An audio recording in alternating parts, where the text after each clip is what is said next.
Hey guys, it's Alfie. We made it. 2021 is here. 2020 is behind us. Good job, everybody, if you survived. But anyway, today is my top 10 list of the best movies of 2020. So let's get into it.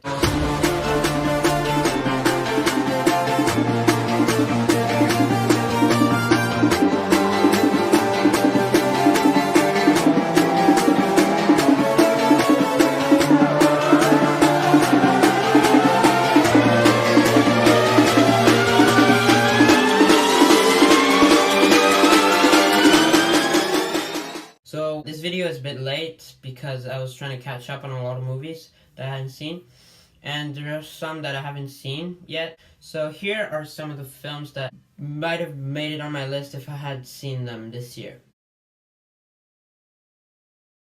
Anyway, let's get into the list. So first off, we have to have some honorable mentions, and there are quite a lot actually. Like the top 10 was pretty hard to make. Before this month, this was not a very good year. My top 10 had a lot of filler, but here, like the top 18 movies could be in my top 10. Like all of them could be in my top 10. So let's get into it. Honorable mentions include Unpregnant, The King of Staten Island, Justice League Dark Apocalypse War, Onward, Boys State, VFW, Big Time Adolescence, Never, Rarely, Sometimes, Always, Extraction, Bill and Ted Face the Music, The Five Bloods, Love and Monsters, Dick Johnson is Dead, Sound of Metal, Calm with Horses, The Platform, Bad Boys for Life, Birds of Prey, and Fantabulous Emancipation of One Harley Quinn,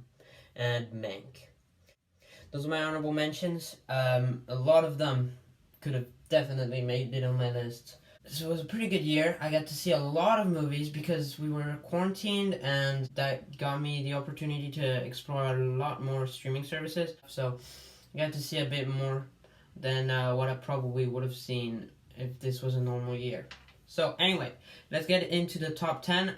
And number 10, I have Devil All the Time. This movie was dark, and I loved it. I love this kind of film that's just unpredictable. You just don't know what's gonna happen next.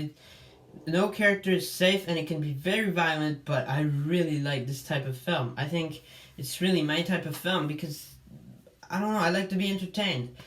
I didn't see this one back in September or October, whenever it came out, because I had school. I just restarted school, and it was really hard. I had a lot of pressure, and I didn't really want to watch a very dark film. But I caught up on it this month. The characters are really distinct, and I like that. They're a bit unlikable, but that's fine. I'm okay with that, as soon as they're entertaining. And the cast does an amazing job, especially my two personal favorites, Robert Pattinson, whose performance is a bit over the top but super fun, and Tom Holland, who knocks it out of the park. The guy has a great year ahead of him. Uncharted, Cherry, Chaos Walking, Spider-Man 3. The guy's gonna knock it out of the park. I just love this dude. I love this movie. It was great. Super fun time. From a very dark film, but very good time, and I'd rewatch it anytime.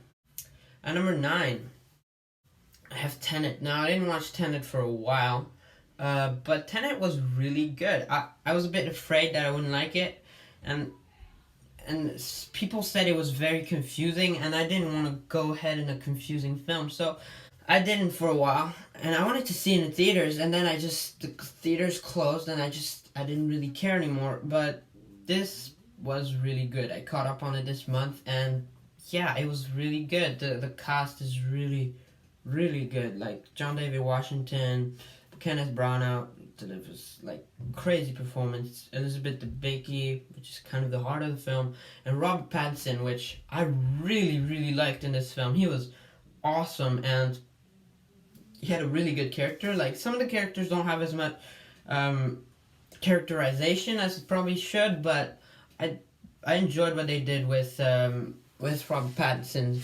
guy, and the practical effect really good. I like the time travel aspect. It's a bit confusing, but I wasn't trying to figure it out. The movie isn't that confusing. You get the overall story, and then the time travel stuff is doesn't make a whole lot of sense, but you don't really care. And the film at the beginning goes a bit too fast for me. It was really fast paced. Everything was happening, and you're really thrown in there. But as soon as we get to the action and the twist, this just got me on board.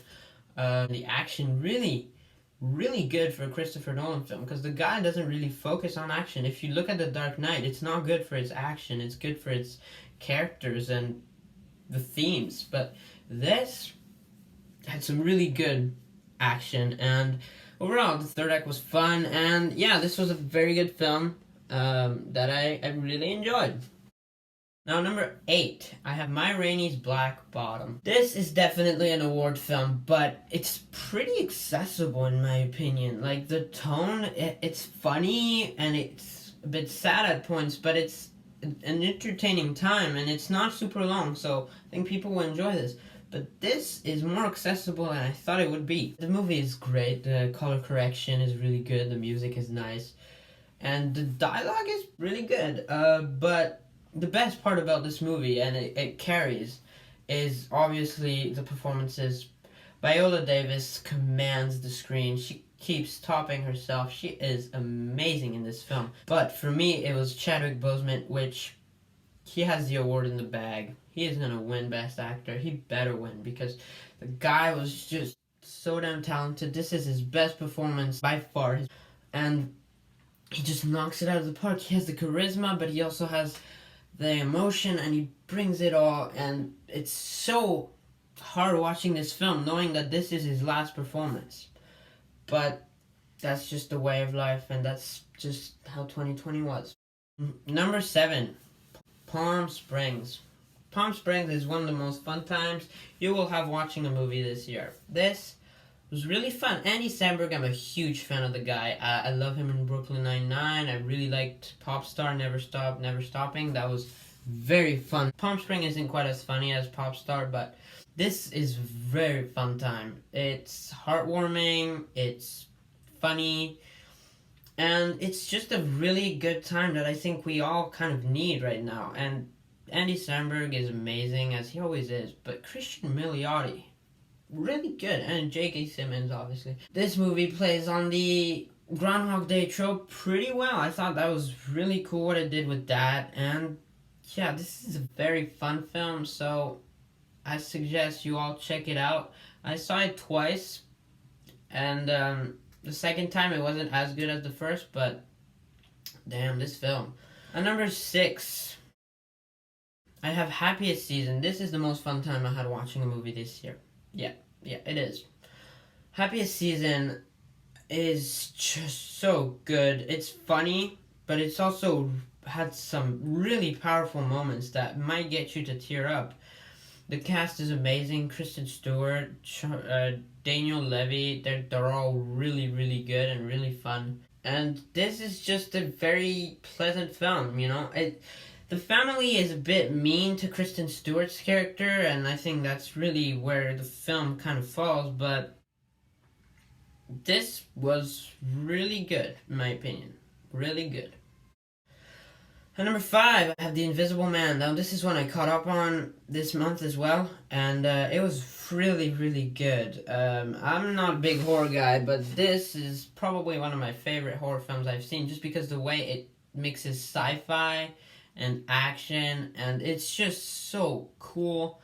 The characters are great, especially Elizabeth Moss's character. I mean, what makes her really great is the fact that she's really the only one who can take out this invisible man, because she knows the guy.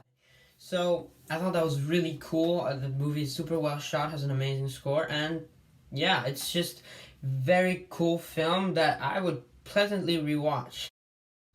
Now, number 4, I have Another Round. Now, this is one that's going to be like the odd one out, because not a lot of people know about this movie. This is a Danish film who stars Mads Mikkelsen, and it's 4 teachers who launched a drinking experiment, upholding a constant low level of intoxication while they live their lives. And this was really good. The way this movie portrays the midlife crisis is so fascinating. Mads Mikkelsen is amazing, but the whole cast is amazing.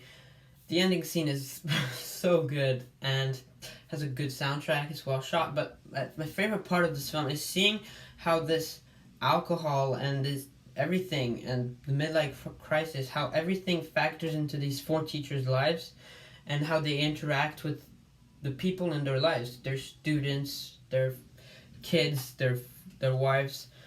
So I thought that was super, super cool, and this movie was just really great. A very good time that I think more people should check out. Now, number 3. Now, this is my Best Picture contender. I think this is the movie that will win Best Picture. It's The Trial of the Chicago 7. Really good movie. I wanted to rewatch it before doing this list, but didn't quite have the time. I want to show it to my family because it's a pretty accessible film. I think, like Ford v Ferrari last year, this is the kind of the feel-good movie of the year.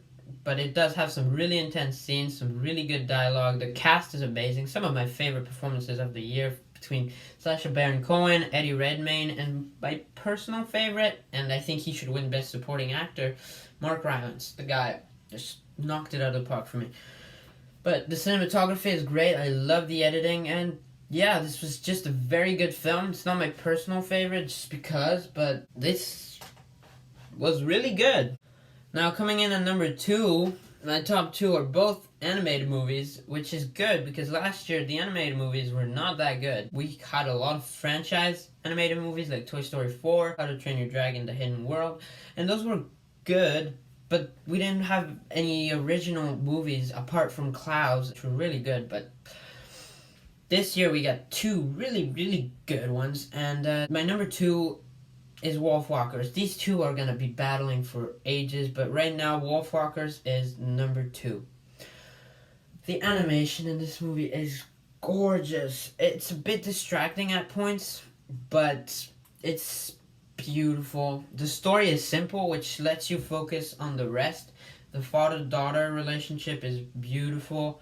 The characters are great. Running with the Wolves, that segment, is probably my favorite scene of the year. So that's that. The villain was actually pretty good. Didn't hate him. But this feels a lot like a Disney movie, you know, from the Renaissance, and I really like that about this film. So, it's a movie that we've seen before, but it's done in such a way that, wow, it was very, very impressive, and I recommend checking this one out because if you're an animated nerd like me, this is really the one this year that will blow you away.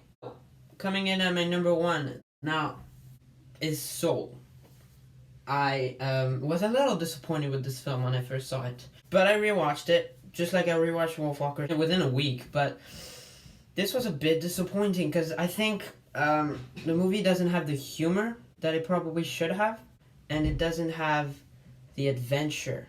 It's a very film. It's not super entertaining, and I talked about this movie in my Pixar ranking list, but it's not great for kids. This movie is not gonna entertain kids. I mean, they might watch it once, but they're not gonna rewatch it. I think they're probably rewatching Onward, and that's fine, you know, they made an adult film, but the themes are really good, and it relies a lot on that, but I do think it's missing a bit. With all that said, I still really enjoyed this film. This is one of my favorite Pixar films. It's not quite at the top, it's more of a mid-tier Pixar film, but this was really good. Joe Gardner, the arc that he goes through is one of the best character arcs that Pixar has ever made, and the animation is gorgeous, the score is really good. This one just really, really worked. So, that's my top 10 list, everybody. Thanks for watching. And for all of you out there who had a tough year, I wish you all a very, very good next year. And yeah, hopefully we get a bit more new releases this year. But yeah, that's all for me. I don't really have any other video topic plans, so if you have any idea, if you want me to do any rankings or movie reviews, tell me in the comments below. I'd love to know. And tell me what your top 10 list is in the comments below. Don't forget to like and subscribe. And I'll have my letterbox list of 2020 down below. All movies I saw this year ranked. And so yeah, thank you guys for watching, and I'll see you later. Bye bye.